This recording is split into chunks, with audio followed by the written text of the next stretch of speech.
gonna have a look at working with joints today. For example, as a principle, working with a tight joint, you could work by rotating the far side of the joint, which is the distal side, and that might not be so nice and so easy. Or you can work from the body side of the joint, the proximal side, and then I rotate from my left hand so that her joint gets sort of melted a little bit. Right? Okay, that's just for working with the principle of that.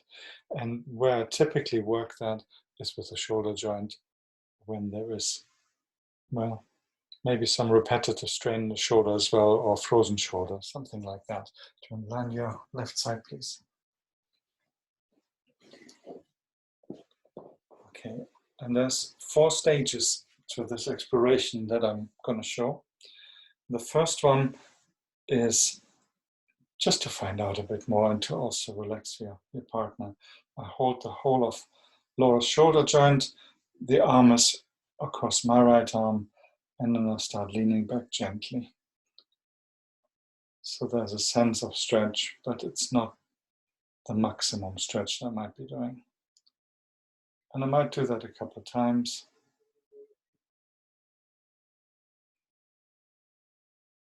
So I notice there's a bit of tension here in the front that I pick up. Could focus in on that, but for the purpose of working with the joint as a principle, proximal rotation, let's focus on this first. So I start with this. Then the second part is I hold that joint quite firmly and I let my whole body move with this. So it's not just my arms. And I do a rotation. And again, I find out where there might be tension in and around the neck or in the shoulder joint. And sometimes when there is sort of a bit of tension or not being able to let go somewhere, it's kind of cool to play with that, to find that place and just slow down around there. And then just wait and move from there. Okay, you could go both directions. Typically one direction feels nicer, and I would go for that. So the opening one I feel is a nicer feel to that. Okay, so that's finding out stuff. The third position is when I think it gets more interesting. And we start working with the proximal rotation as a principle. My right knee is in the right hip for Laura, and I hold the right elbow with my right arm, which is resting on my right leg, and the left hand is on the left shoulder. And it's not the upper arm, it's just the shoulder, and the thumb is sort of on a small intestine point here in the back of the shoulder arm connection.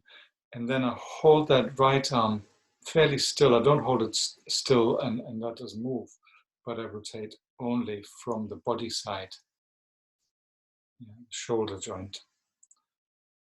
And again, I might prefer one way of rotating, which might be forwards or backwards. You can try on both. In this case, I prefer the other direction. So when I held with both hands, it wanted to open the other direction to this one. Okay. So if there's a frozen shoulder, you won't go that far that quickly. When you just work more slowly and also working with the tight spot, you work sort of between this face and with sitting side, with the side to the body and holding the shoulder joint. Okay, let's continue on this one. So part 3, holding that, rotating the shoulder joint.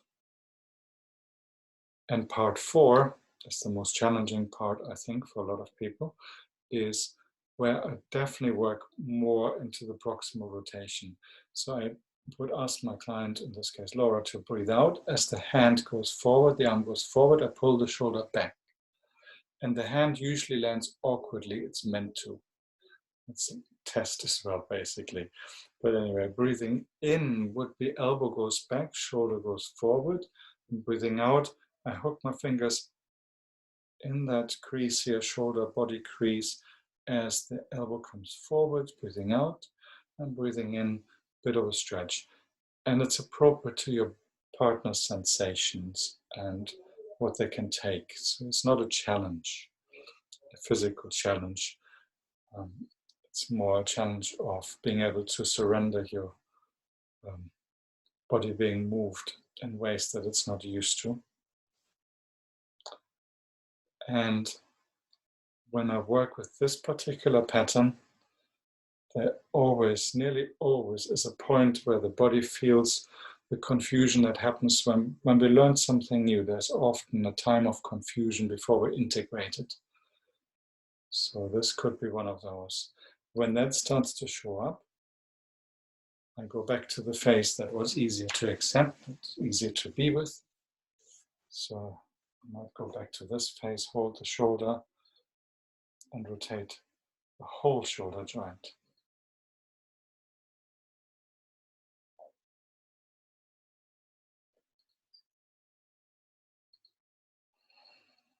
And sometimes I'll just suggest to keep breathing and just let it go.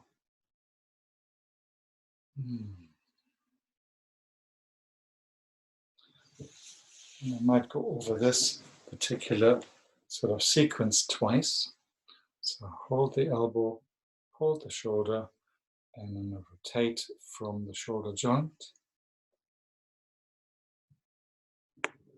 I hold it quite firmly. I'm not loose on that. I'm not very light on this. I'm holding it firmly. And before that feels like it's too much of a good thing, breathing in, and as the breathing out happens, I'll take the elbow forward, the shoulder back, and breathing in, elbow back, breathing out, shoulder back, elbow forward. Just in case I said that the wrong way around the first time. Breathing in, elbow back, shoulder forward, breathing out, shoulder back, elbow forward, landing awkwardly with the back of the hand landing. One more time. Breathing in and breathing out. And then to finish, I come back to the starting position, and I might just hold the shoulder and give a slight stretch.